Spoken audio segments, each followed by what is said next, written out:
The role of the National Centre of Indigenous Excellence is to provide an unprecedented level of choice for young Indigenous Australians around the development opportunities that are available to them and how they use those opportunities to define a much healthier, stronger future for them.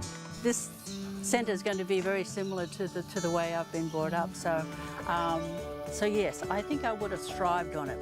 Just by walking around here, there's a buzz about the excitement about the place, and I think it's going to help a lot of young people. We've only been around for 2 years, but in those 2 years we've hit our targets in a really nice way. We've had almost 11,000 young people from around Australia come through the centre's programs in those 2 years. There's often camps, so like I know NASCA brings kids from the Northern Territory down at least once a year. They stay at the centre, they use the facilities. They come here, they eat here, they sleep here. They get very used to the people within the centre, whether they're here for 3 days or 5 or longer. I think that they sort of feel that connection straight away with, you know, the person behind the front desk or the person that cooks their food. Oh, they're amazing. Everyone that works here in the gym, in the office, just everyone. Awesome people, yeah.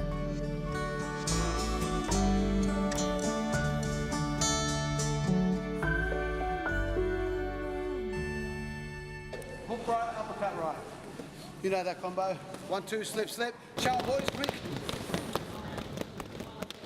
I mean, it's got such a good reputation within the community as like a family place, and it's not just a gym, it's, you know, it's a community centre really. Nice, Uncle, that was mad. Nice, Uncle.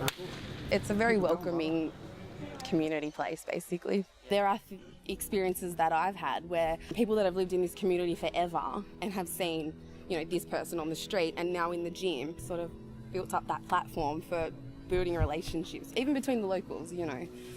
We go swimming and we play tennis and we play football. We always see our friends at the pool. The best thing about NCI is making friends. It gives heaps of kids the confidence to go outside of Redfern and do whatever they want to do with their lives, you know. There's kids just, you know, doing things you never thought would be possible from kids in this area, but they're doing it, and it's the centre. Our message to young people is that you are deadly, you are capable of the biggest kind of future that you can dream of, and then the job of this centre is to put the development pathways around those young people to help make those dreams come true. Exposing them to the world, so to bring them here and show them that they're not alone. There is a lot of confidence in a lot of the young people I've met here already, and they feel great pride in having something like this place represent a place where young people come in, and if they have a dream, they can achieve it.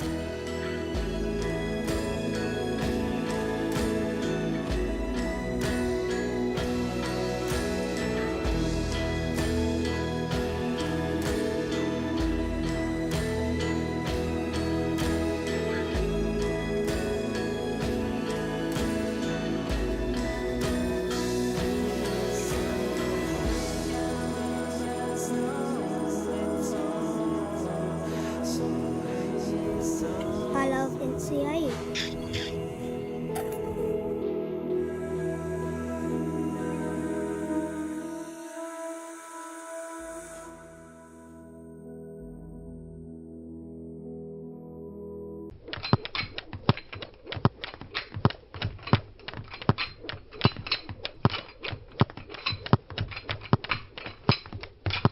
Hi, my name's Sean Appo. I'm a Kalkadoon and Garangarang man from Queensland. I'm Ben Bowen, a Wiradjuri man, born and bred on Gadigal land. We work for the Life team at the National Centre of Indigenous Excellence here in Redfern, and this is the first episode of Life TV. We are a tackling tobacco and healthy lifestyle program that's funded through the Department of Health under the Tackling Tobacco and Healthy Lifestyles initiative. Life TV, we are hoping to provide information around quitting smoking, eating healthily and getting plenty of exercise. So we'll be shooting fortnightly episodes and screening them on our YouTube channel. In our first episode, we're going to be talking about the history of Indigenous tobacco use. We have a recipe on how to make your own ice blocks, and we also have a video about stretching so that you can help do away with some of those muscular aches and pains and then start moving a bit more. We also have some information about a competition that we're running at the moment called In 2014 I Will, and it's about making New Year's resolutions and sustaining those healthy lifestyle changes throughout the whole year.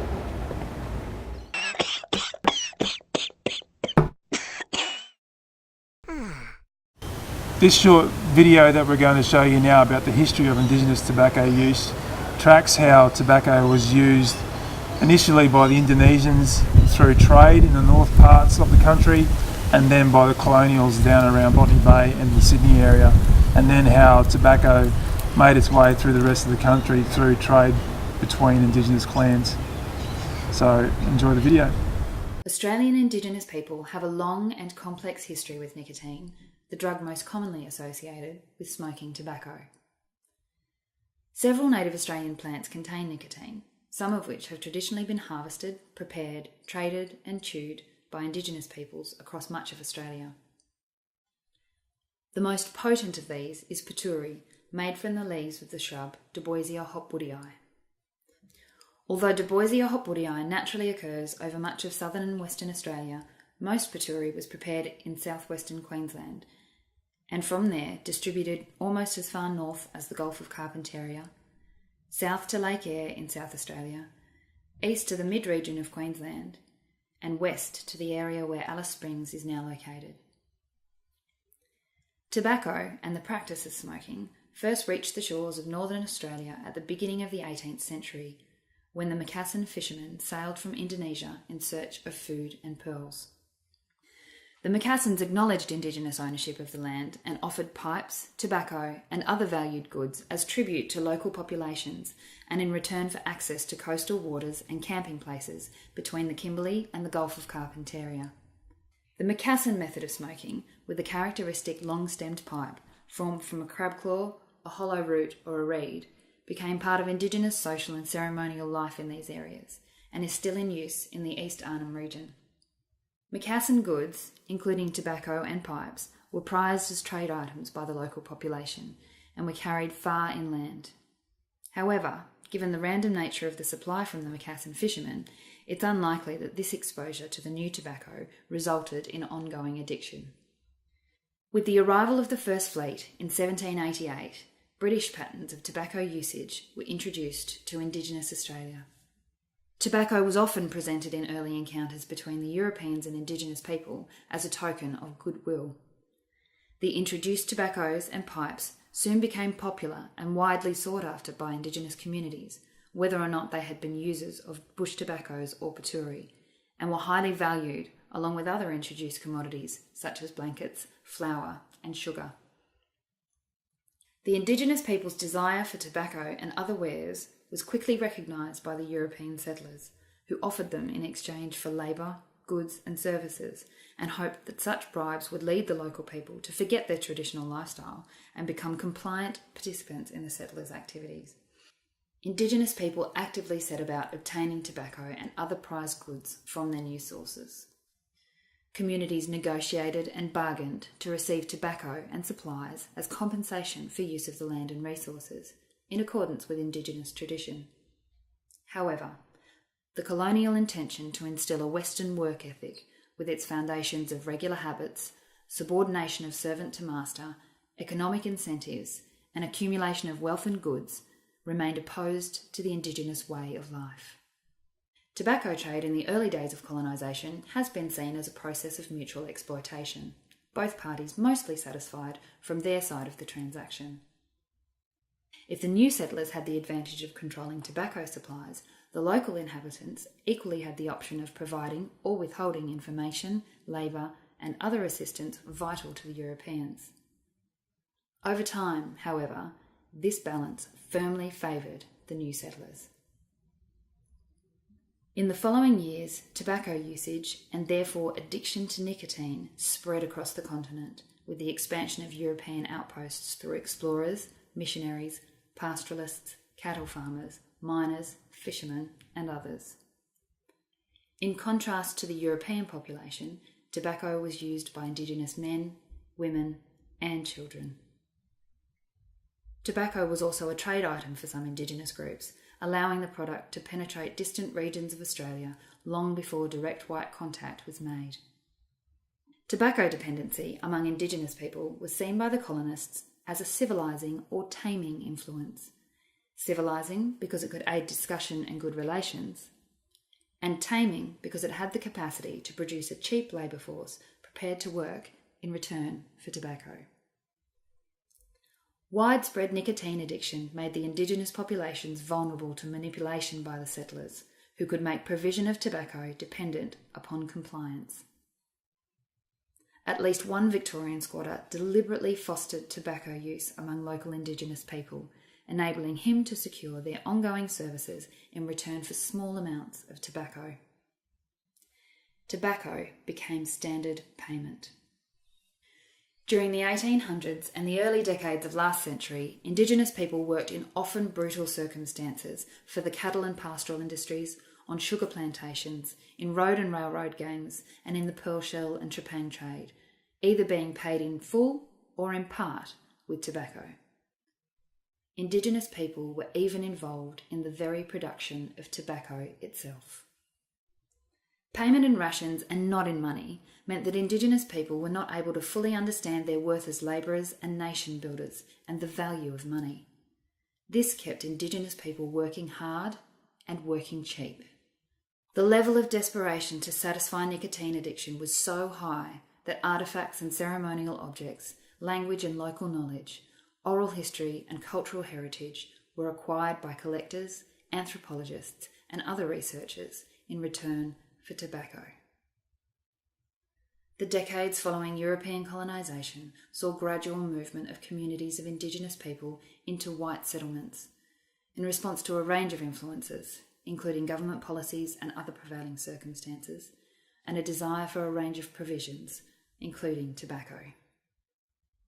The cost of this migration, along with the damage to individuals, families, communities and cultures, is still being felt today. There are many newspaper articles from the early 1900s outlining the use of tobacco rations, even special Christmas rations for the most needy. At the bottom of this article, it's quoted, "Old people were given a small stick of tobacco each Monday, which was smoked that same evening. They craved and begged for the rest of the week." This cartoon, titled "The Conversion of the Aborigines" from the fresco for the new Houses of Parliament, shows people drinking and fighting, with the man on the right smoking a pipe. The implied message is that for Indigenous people to be more like the colonials, they would have to have the same vices. While the supply of tobacco to our people has changed over the years, the impact remains the same. Many of our family and friends get very sick in their 30s and 40s from smoking, and some die soon after. Many of our family and friends spend a large chunk of their money buying cigarettes. Smoking 10 cigarettes every day for a year costs more than $2,000. If you smoke or know someone who smokes, please share the information that you've heard today.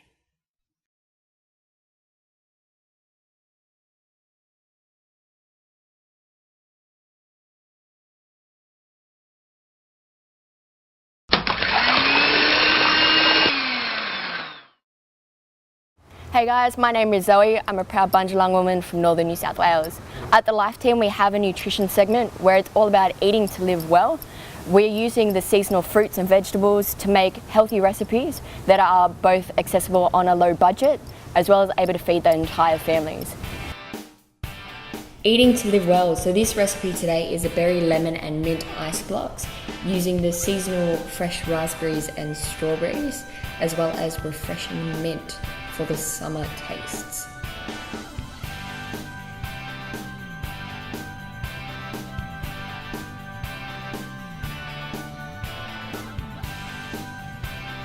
First you need to chop some of the strawberries, just in quarters or in sixths, so enough to fit into the ice blocks themselves.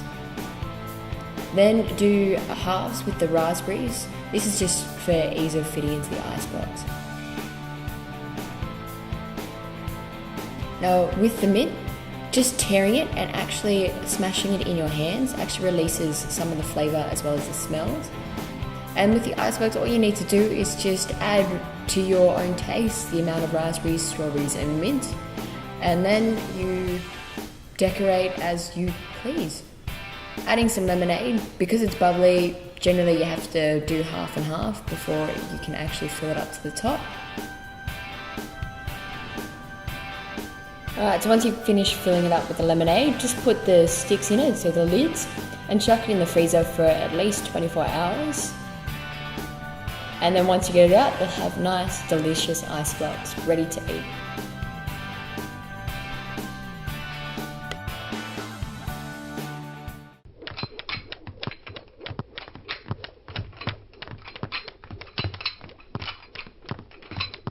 So for the first segment, for the getting healthy part with the physical activity, we're going to look at stretching, which is one of the biggest factors we'll find a lot of the mob will tackle. Stretching is important for us because one, it gives us the mobility and posture that we need to tackle a lot of the more difficult or advanced strength exercises. So our first one here is just going to tackle what we can do at home in an everyday situation. So many people probably have started their New Year's resolutions now and probably got a few aches and pains, so stretching is going to become quite an important part of your routines. Stretching should be done at least once a day and can relieve a lot of your aches and pains that you're getting from every day, especially from sitting at desks or in cars. Doing a lower back stretch to start, trying to drop your knee to the side, trying to keep your hip at 90 degrees. Just try to relax, looking straight back up towards the sky. To make it a little bit harder and change the pressure through your glutes and the back of your hip, you can try it with a straight leg out to the side, same 90 degree tilt in your hip.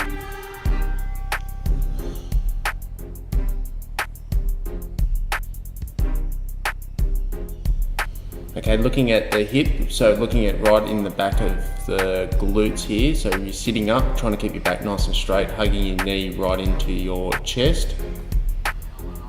And then you can put your elbow on the outside of your knee and rotate back just to increase a little bit of rotational stretch through the lower back and glutes. 3 tips to stretching. One is hydration, to stay fully hydrated, so we should be drinking plenty of water throughout the day. Second is always stretch muscles once they've warmed up. And thirdly, try not to overstretch or bounce on the muscles. Try to make the movements nice and smooth. Today's stretching, what we're looking at is just the big muscle groups, focusing a lot around our hips and lower back, which is the majority of the issue people face. Everything that we stretch, we try to hold for a minimum of 30 seconds as a static, so we're not bouncing out on that extremity. Okay, basic hamstring stretch is keeping your one leg bent, keeping the foot just on the top side of your knee and then leaning straight down, trying to keep your straight leg as straight as you can at the knee joint. Reach down towards your shoelaces. If you can't touch your toes, just grab onto your shin. Try not to bounce on the far end. Focus on keeping your back straight, so you're bending forward from your hips rather than arching your lower back.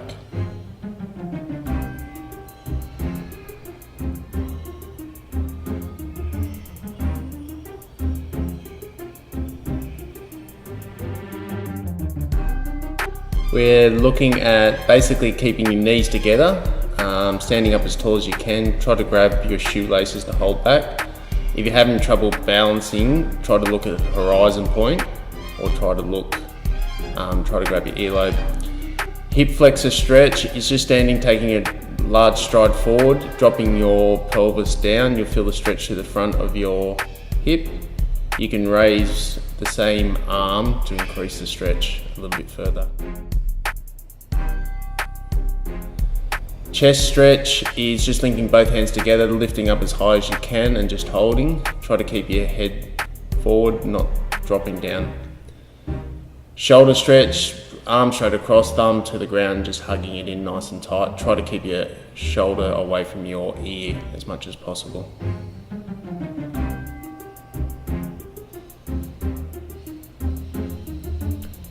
and stretching as tall as you can. It's just the last one to try to release all the tension.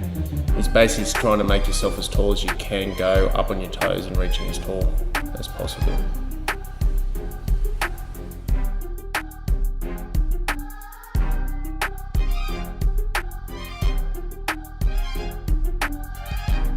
What's your New Year's resolution?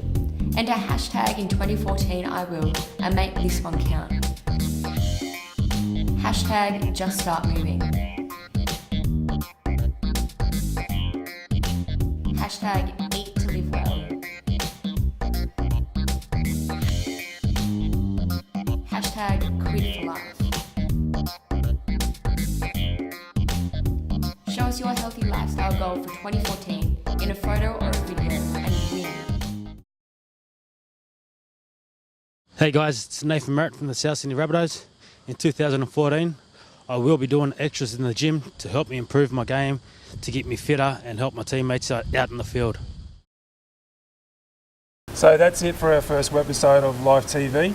I hope you found some of the information here useful, and we look forward to seeing you again in a couple of weeks.